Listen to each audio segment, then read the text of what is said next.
नमस्कार मित्रांनो, जगदीश चव्हाण यूट्यूब चॅनलमध्ये आपलं सर्वांचं स्वागत आहे। तुम्ही जर स्वस्त असाल, मस्त असाल अशी मी आशा करतो। मित्रांनो, आपला आजचा विषय आहे हुंडा।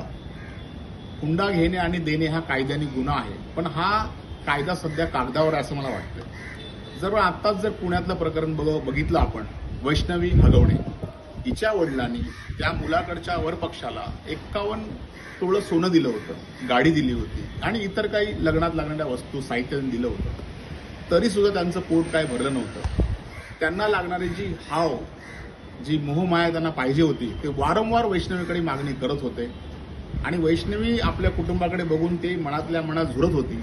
वैष्णवीला माहिती होतं की माझ्या पाठीमागे माझे इतर भावंड आहेत, त्यांचं लग्न बाकी असेल, म्हणून ती तिच्या वडिलाला सांगत नव्हती। शेवटी वैष्णवीने ह्या सगळ्या जाचाला कंटाळून मृत्यूला आपलं कवटाळलं। तिचा मृत्यू आहे की तिला नैसर्गिक मृत्यू आहे का तिला मारण्यात आलं हे संशयाचं पद आहे, संशयाच्या भोवऱ्यामध्ये आहे। मित्रांनो, मला हेच तुम्हाला पुढे सांगायचं आहे की महाराष्ट्राच्या इतर काही क्षेत्र आहेत, काही झोन आहेत, त्या ठिकाणी हुंडा घेणे आणि देणे सर्रासपणे चालू आहे। पण असं काही क्षेत्र आहे की त्या ठिकाणी हुंडा घेतलाही जात नाही। मग त्या आई वडिलांकडे त्या मुलीच्या वडिलांकडे पैसे आहेत की नाहीत हे कोणाला माहीत नसतं। मित्रांनो, ह्या ठिकाणी मी थोडासा विषय डायव्हर्ट करतोय। आपण शेती करताना जर वेळेवर जर शेती केली तर शेत सुद्धा चांगलं येतं, म्हणजे संस्काराचा भाग आपण येतो। म्हणून प्रत्येकाला संस्कार पाहिजे।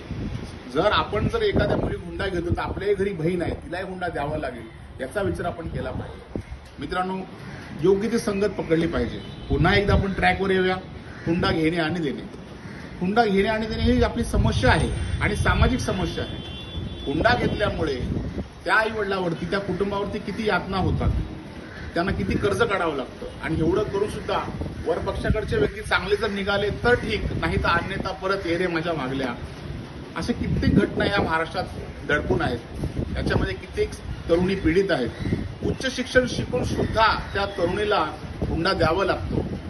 ते सांगतात समोरचे वरपक्ष की माझा मुलगा एवढा शिकलेला आहे म्हणून हुंडा द्यायचा आहे। तर मित्रांनो, हुंडा देणे आणि घेणे खरोखर गुन्हा आहे आणि असं कुठलीही कृती आपल्या महाराष्ट्रामध्ये घडू नये। हा महाराष्ट्र पुरोगामी महाराष्ट्र आहे। ह्या महाराष्ट्रात जेवढे संत महंत क्रांतिकारक जन्मलेले आहेत तेवढे अन्याय भारताच्या इतर राज्यात सुद्धा जन्मलेले नाहीत। म्हणून छत्रपती शिवाजी महाराजांचा आपण आदर्श घेतला पाहिजे। स्त्रीच्या जन्माचं स्वागत केलं पाहिजे, स्त्रीचा सन्मान केला पाहिजे आणि हुंडा देणे आणि घेणे हा कायद्याने गुन्हा आहे, ही गोष्ट खरी आहे।